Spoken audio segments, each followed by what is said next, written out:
Hey, what is going on, everybody? Welcome to Upkick MMA, episode 349. I am Brendan. UFC 295 prelims. All right, there's going to be Steve Erceg, Alessandro, Costa, and the rest of the prelims. We're going to break them all down round by round, talk about the decision, some weird judging going on, not too many controversies, which is good. Subscribe to the channel if you do like this kind of stuff. That way, you know when the next video is coming out. I'd really appreciate it. And if you do like this video, hit the like button. Let's talk about some fights. I'm less excited after breaking down the main card, which sucks because I feel like a lot of the better fights were on the prelims. It just really puts a damper on the night. When you go through and you watch damn near 7-8 hours of fights, or 8 hours of an event, right? So you watch that long an event and it ends on such a stinker and such a dour note. It really starts to it kind of stains the rest of the night, and you have this bad memory. Not that this fight we're going to talk about here, Steve Erceg versus Alessandro Costa, was a great fight, but the whole night has this cloud that hangs over it because of the main event, right? It's supposed to be the big one. This is the one at Madison Square Garden. This is a huge event every single year, except for 2020, but whatever. Talk about that one. Erceg was staying at range as he presses forward, landing measuring shots. Costa blasting forward, partially landing an overhand right. Costa's landing some really big shots when Erceg overextends, and they end up in the clinch range. They weren't clinching, but every time they got into clinch range, Costa was able to capitalize. Erceg finally landing a hard right straight, and Costa drops. Erceg walks over immediately into mount. It was a beautiful mount take. Erceg fighting for the rear naked choke, but Costa gets his way back up. Clearly a 10-9 round for Erceg. Looking at the striking here, 31-16. We get to go over some actual scores, unlike all the finishes in the main card. I say get to. It's good to have finishes. It does. No more negativity. Erceg doing a little bit of grappling there, just falling, basically walking into mount. Erceg landing a nice left hand in the second round here. Costa's continuing to swing away with those hooks. He's starting to find the mark as Erceg isn't slipping out of range as well anymore. This round, Costa started to find the mark with the hooks over and over, and Erceg was not dodging well. And the thing is, even though the striking numbers are even 24-24, and you look at control time, Erceg clearly has more control time, right? 2 minutes. Can't just look at stats on this one. You had to watch it. Costa, he ends up getting the takedown at one point, but Costa goes for the back. Erceg gets the back body lock position and stands on him. Costa grabs the fence to stop the takedown. It's pretty obvious. He gets called out for it, but no punishment. Costa swings away and lands a hard right hand that drops Erceg just a bit at the end of the round here. I have it 19-19 going into the third round. Costa might have saved himself with that fence grab, but he was already out. He was out in front before that, landing the bigger shots. Last round, Erceg continuing to pressure, using the jab, clinching when he gets in close. Erceg plays it safe and clinches his way to the victory. Not the most active round, 19-14. Lots of control time in the clinch, 3 minutes and 30 seconds for Erceg. Good performance by him. I think it's a smart third round. Not the most fun third round to watch, to put it that way, but good performance by him. I think he looks pretty good. All right, Tabatha Ricci versus Loopy Godinez. Boy, I'm starting to notice a pattern with Ricci fights. She has a habit of, we'll talk about it because she's doing, that's the first thing I wrote down. Ricci staying safe as usual, trying to poke on the outside. She does this thing where she tries to win via volume. You can look at it, it doesn't say that she threw more, but she's throwing more out of range. She's doing this stuff. It's not that Godinez didn't miss. If you look at the striking numbers, Ricci was actually more accurate in the first round, right? 36% as opposed to 31% from Godinez. And Godinez only outstruck her 23-22. But the point is, Ricci would do this thing where she's throwing when they're nowhere near range. She's just throwing shit to throw shit out there and staying active. It's unfortunate, but it can sway judges. No joke. You can throw a bunch of stuff and make noise, and it won. I don't remember. It was Ayman Zahabi, the guy he fought, I forget the guy's name. He won a round even though he landed 2 shots the whole round. The other guy. He didn't have to land anything because he just made a bunch of noise. Unreal. Anyway, Ricci falls on a deep double leg. Godinez is standing. She's standing in there, lands a nice right hand. Neither women really committing early on this fight. Right hand puts Ricci down for a second, then back up, pushing into the clinch. Ricci did little to no damage with her strikes and only wins if. See, that strategy of never committing to any strike only wins you rounds when you avoid the damage coming back at you, right? There was a shot at the end of the round for Ricci that put Godinez down momentarily, but it's not enough. It's not enough. She got outstruck, outdamaged, and she got knocked down too. They both got knocked down. Did they count that as a knockdown? Apparently, neither one of them got a knockdown. 0-0. So never mind. Forget what I said. Stupid. There was two knockdowns. Ricci was spending most of her time throwing at air. And there you go. I did write it down. A couple left hooks land for Godinez, and then a little leaping straight right. Almost a Superman punch lands for her. Loopy's kind of off balance and falls down at the end of the round. I hope they didn't see that as a knockdown because it should be 20 to 18 in favor of Godinez. You look at this, 36 to 31 for Godinez in the second round. And then the last round here, this fight's really bad. It's one of those rounds where Ricci can steal it because of just throwing stuff at air, even though she's not landing. It seems like she's more active, even though, again, she's not. And Godinez outlanded her 39 to 31. I gave all 3 rounds to Godinez. I had it 30 to 27. If you want to give one round to Ricci, maybe. I don't see it. We have an issue, though. Oh, yeah, Erceg. All 3 judges had it right. Chris Lee, Sal D'Amato, Chris Belinsky. Also, all saw it right. This is a problem. All right? Derek clearly gave Tabatha Ricci the second round. Again, if he counted that last little thing as a knockdown, I guess you could give that to Ricci. I wouldn't. And then Sal D'Amato gave the last round to Ricci. Same thing for the same thing. I wouldn't give it to her because she's just throwing bullshit out there. She's not really landing. She's just making noise, and it looks like she's being more active than she actually is. It does not look like she's being more active than she actually is. And then we got Brian Minner over here. Who knows what the hell he was watching? He gave all 3 rounds to Tabatha Ricci. All 3.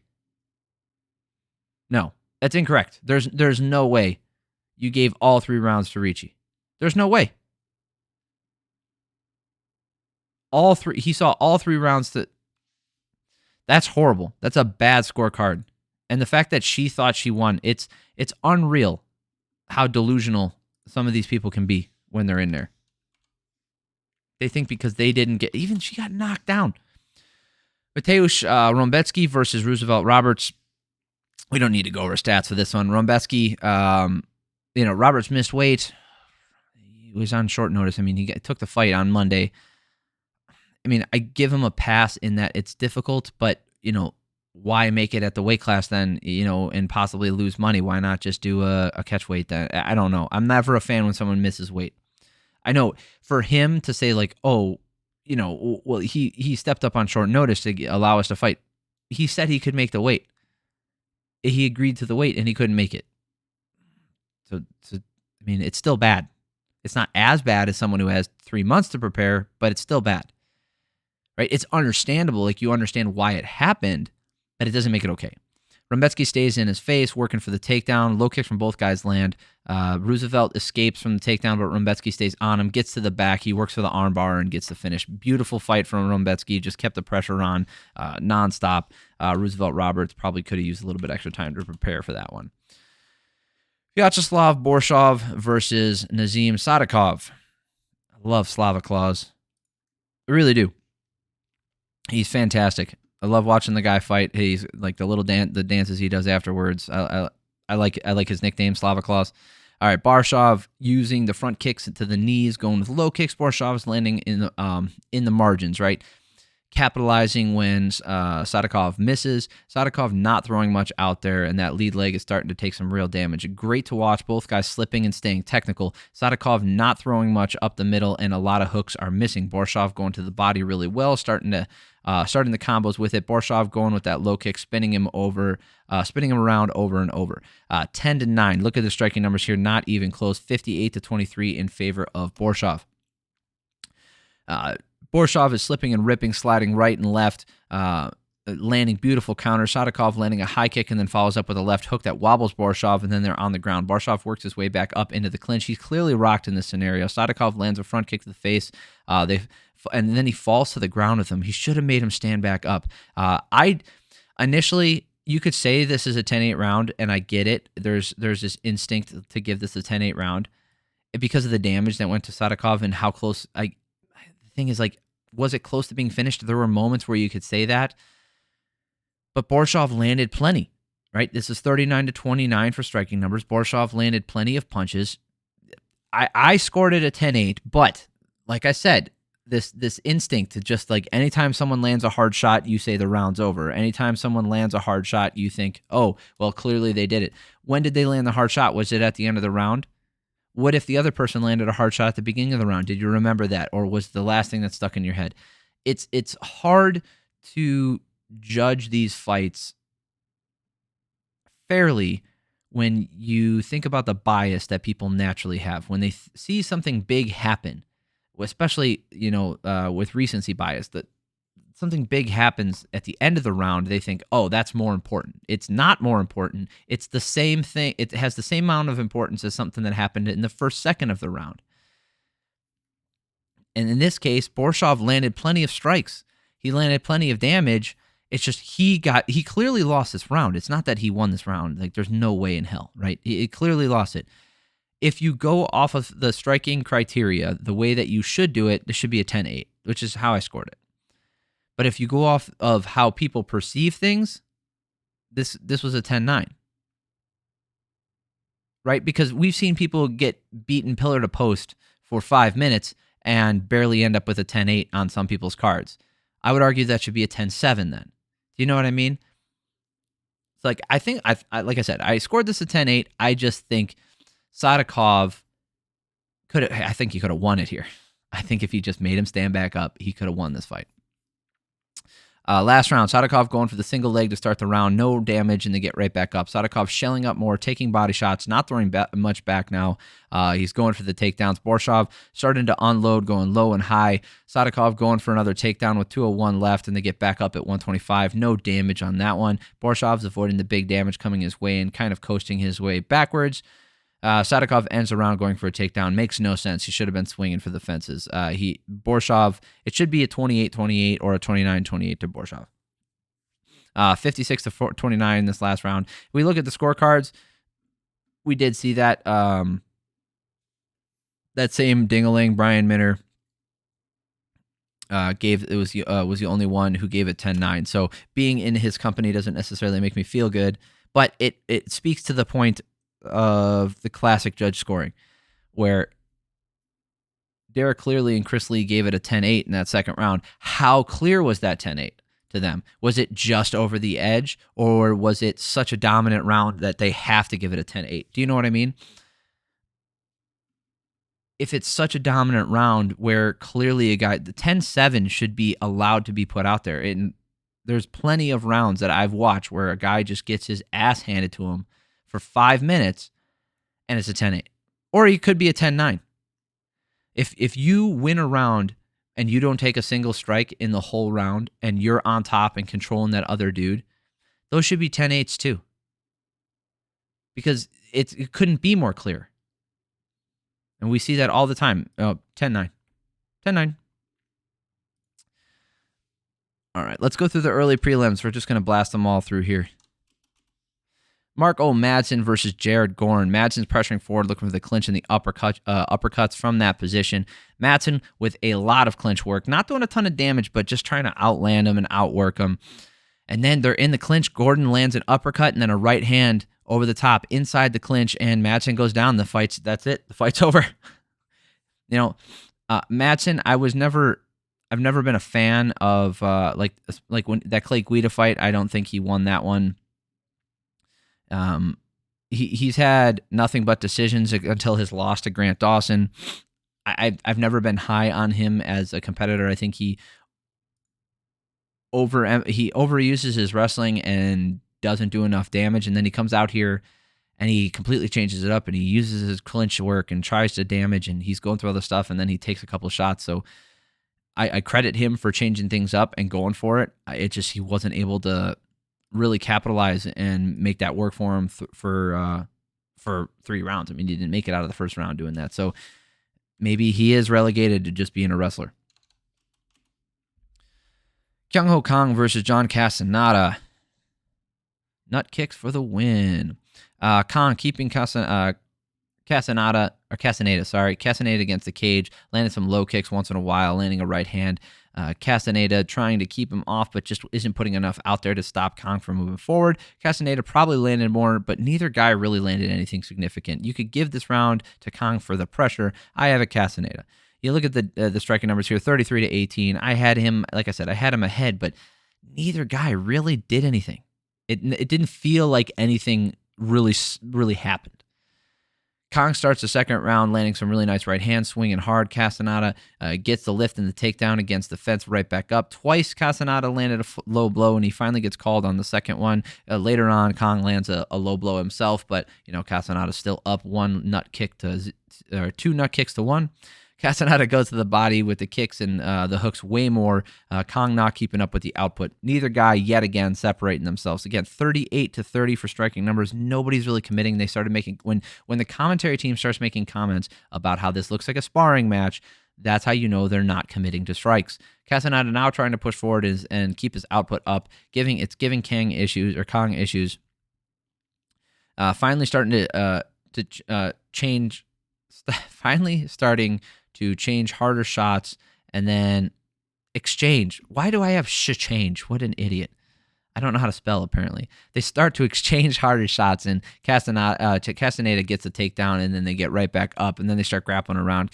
The striking numbers here were even 40-40, but with a little bit of grappling landed in there. And like I said, nobody really committed to anything. So Castaneda should win this one. And he did 30-27 on all 3 judges' scorecards. Those are fine scorecards. I thought that was good. It's one of those ones where there was a ton of things happening in the fight, but nothing happened. It's weird. A lot of fluff, no substance. Kevin Borjas versus Joshua Van. Boy, if this isn't a tale of 3 rounds. First round here, both guys try to get their jab going, using low kicks. Borjas looking to get the better of it early. Like I felt like he was landing the better shots early. Borjas was doing things, but he was on the back foot.